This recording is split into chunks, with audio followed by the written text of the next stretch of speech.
খুব কম সময়ে এবং কম উপকরণে বাড়িতেই বানিয়ে নিতে পারেন ছানার মালাই সন্দেশ। তার জন্য রেসিপিটা দেখে নিন।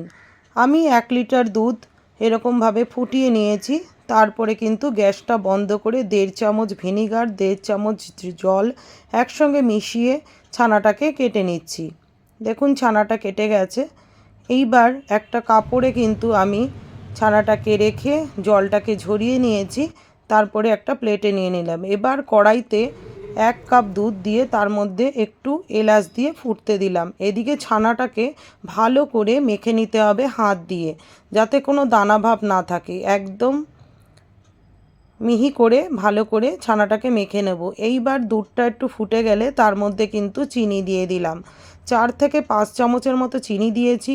চিনিটা গলতে থাকছে। এই সময় কিন্তু আমি ছানাটা দিয়ে দিলাম। দিয়ে দুধের সাথে ভালো করে কিন্তু মিশিয়ে নেব। দেখুন এইভাবে খুন্তি দিয়ে অনবরত ছানাটাকে মিশিয়ে নিতে হবে, যাতে নিচে না লেগে যায়। লেগে গেলে কিন্তু একটা পোড়া গন্ধ এসে যাবে। সেই জন্য খুন্তিটা কন্টিনিউ চালিয়ে যেতে হবে। এবার দেখুন অনেকটাই ড্রাই হয়ে এসছে।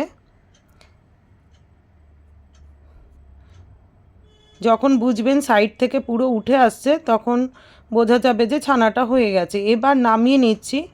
এবার খুন্তি দিয়ে একটু ছানাটাকে সেট করে নিলাম। তারপরে কিন্তু আমি এটা ফ্রিজে রেখে দেবো 3 থেকে 4 ঘন্টা।